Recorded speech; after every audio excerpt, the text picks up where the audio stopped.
Good evening. This is CJ again with the GOAT Sports Talk. Of course, wanting to talk about Derrick Rose. There's interest between the Los Angeles Lakers and the Cleveland Cavaliers, and it looks like things are heating up. As you see the domino effect of all the top free agent signings go through, and pretty much everything goes in order of interest. And at this point, you just have a few players that were left. I didn't want to talk about the signing yesterday, but I did see that Mario Chalmers, who had been coming off of an Achilles injury, has been able to re-sign a deal with the Memphis Grizzlies. And of course, we know that you also have, this signing that looks like it could happen. So, that's pretty much what it is at this point, man. You're just really seeing the last straggling free agents. Of course, we did talk about Kentavious Caldwell-Pope, who actually would have gotten a lot more of a long-term deal had he been released from his deal over with the Detroit Pistons. So in a way, it kind of hurt and helped him. One, he was able to get a big $18 million deal with the Lakers, which it looks like they're also looking to add Derrick Rose to the mix as far as the Los Angeles Lakers, which would mean that Derrick Rose would definitely be coming off the bench, behind Kentavious Caldwell-Pope and the rookie Lonzo Ball starting at point guard. So maybe they feel like that's a way to shore up their bench this year. I don't really understand what the Lakers are really trying to do as far as, some of the moves they're making, because maybe they want to be competitive enough to maybe make it as a 8 seed, which I don't know if that's the case, considering that 3 of their players that are going to be starters are relatively young. They've never been able to be competitive. We're talking about Lonzo Ball, Julius Randle, and also Brandon Ingram. That's pretty much 3 of their 5 in their starting lineup. The other person will be a veteran in Robert Lopez, and then a guard who's about 24 years old who hasn't seen the playoffs in Kentavious Caldwell-Pope. So that team, to me, this coming up season, with the way the West has gotten stronger, is definitely not strong enough to make it to a playoff. I just don't see that happening.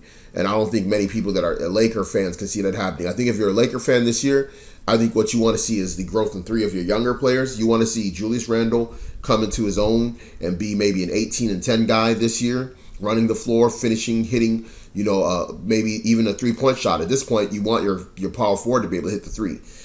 Then you want Lonzo Ball to, have a good rookie year, probably win Rookie of the Year. You want him to probably put up maybe like 15-10, 15-10-5 in his rookie year. That'd be pretty good if he could do that. I don't know if that's even possible, considering that it's not many players average double digits assists. So I'm gonna bring it back down to maybe he gives you about 8 a game, and he maybe has a 2-to-1 assist to turnover ratio that he can improve on in his second year.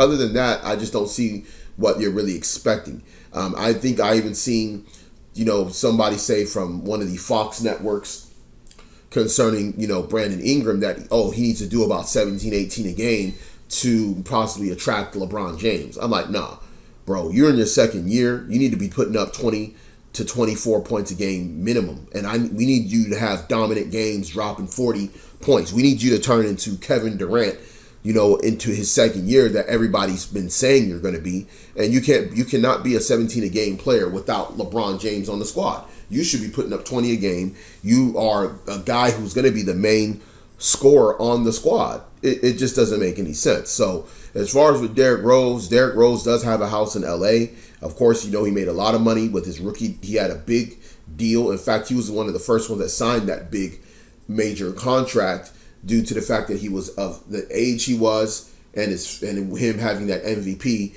They're able to basically, give him a lot of money when he was with Chicago, and he pretty much played out that deal. In addition, Adidas, because of that, also gave him a crazy deal. So Derrick Rose is not hurting for money at all.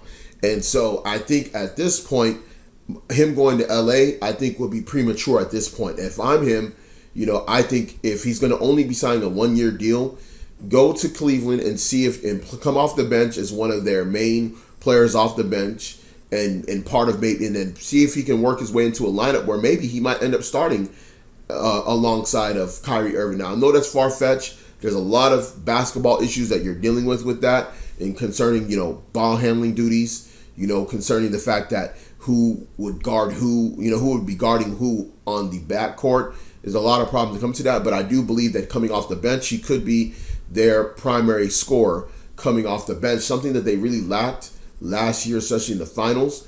Now, he's not a good three-point shooter, but he is one of the top drivers. So that means he's going to create opportunities for others. He can finish around the rim decently, maybe not as great as he used to. So you could probably get some production out of him, considering that you didn't get, who they wanted a whole bunch of players that they could have gotten, but they just couldn't. So to me, maybe if he goes to LA, it'll be strictly a money issue, or a lifestyle choice. Like, hey, he wants to live in LA, he wants to mingle with the folks, with the celebrities and things like that. So yeah, that's understandable. But I just believe that in this whole thing, it makes more sense for him to go to Cleveland and possibly compete for a title. Now, this is pretty much it, man. It says here, I'm going to scroll down because, they talk about the teams that were interested in him. It says the Cavs appear to be the front runner. However, with Windhorst and Wojnarowski reporting, Rose has met with several teams over the past 3 weeks, including the Milwaukee Bucks and Los Angeles Clippers, but he has gained momentum on a deal with the Cavs in the past several days. The report suggested Rose wants to play for a contender, which could hurt the Lakers' chances in pursuit given the relative youth of the team's current roster. But Chris Hayes of ESPN reported that the playing for a contender team may not be atop of the Rose wish list. So it says here, sources say that Derrick Rose just wants to play ball, so it appears whichever team can sell its atmosphere, define the role, will have the advantage. It says Rose, 28 years old, which is crazy because remember, he only played 1 year at University of Memphis, and he is still very young. To me, I think that the injury towards the end of the season hurt him. That's what it came down to because he was relatively healthy this year. Of course, you had the little disappearance in the middle of the season where he wasn't around for a couple of games or whatever.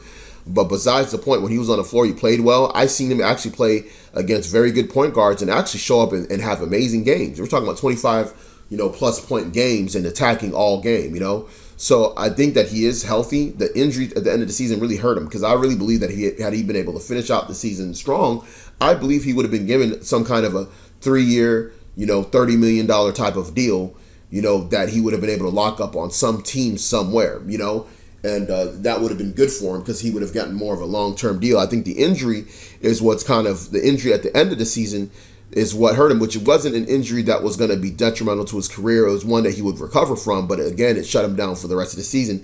And I think it looked bad hit for him going into the offseason. And that's the type of stuff that just happens sometimes, where a player that is playing well, he's in a contract year, and sometimes things happen. Same thing happened with Rudy Gay, and now guess what? Rudy Gay is over in San Antonio, and we'll see how he bounces back from his injury, which is more serious, an Achilles injury. So we'll see how that works. Now, as far as with this, it says further on, the season wasn't without its controversies. However, for both the Knicks and Rose, one of the more peculiar moments of the season came when Rose didn't show up for a game in January and didn't inform the team he'd be absent. He was ultimately fined for the incident, but was not suspended for any games. In Los Angeles, Rose would be a veteran presence for a team being built around excited young prospects like Lonzo Ball, Brandon Ingram, and Julius Randle. Given the signings of Kentavious Caldwell-Pope, it would be interesting to see if the Lakers utilize Rose as the team's starting point guard, which that's not happening, pushing Ball to the bench, or if he would be asked to play a reserve role. That's insane. That's definitely not happening. They're definitely not going to sign Rose and have him as a starting point guard. Kentavious Caldwell-Pope, they're paying him $18 million. Guess what? He's going to start. I already know there's, like I said before, starting lineup for the Lakers is going to be Lopez, Randall, Pope. Okay? I mean, I believe you got to look at the small forward. It might be Luol Deng. But who knows, man. But, I mean, when you look at it, it should already be noted who it's going to be. Just looking at the lineup, it's going to be pretty much the forward spot is going to. We already got pretty much 4 spots that are already locked up with Ball, KDP, Randall, and Lopez. The only position that's left open is really the 3 spot. Now that would have probably been Nick Young, maybe, but Nick Young left. Luol Deng is still there, so it's possibly going to be Luol Deng. But unless it's a guy that could play the 3, there's no way that Rose can play the 3. So therefore, he would be relegated to the bench, just like he would be in Cleveland. So I think it'll be about a lifestyle issue. If the money is the same, I believe he goes to Cleveland for a year. If the money's more, in LA, then why not take the money if they're giving you a decent amount of bread, And, he already has a home in LA. But if he wants to win a title, the best place that he could go right now is Cleveland. That's the best contender he can go to.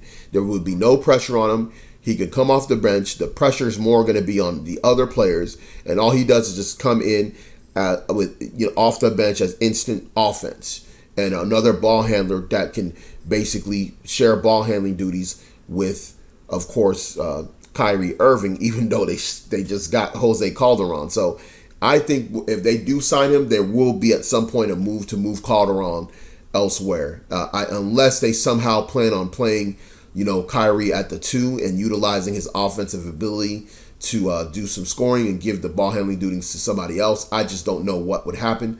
That team just looks a little bit too point guard heavy, and those are guys that are not relatively tall, so they cannot move to a 2 spot. It just looks funny doing that. So we'll see what happens, man. Let me know what you think. Like, comment, subscribe. I'm out.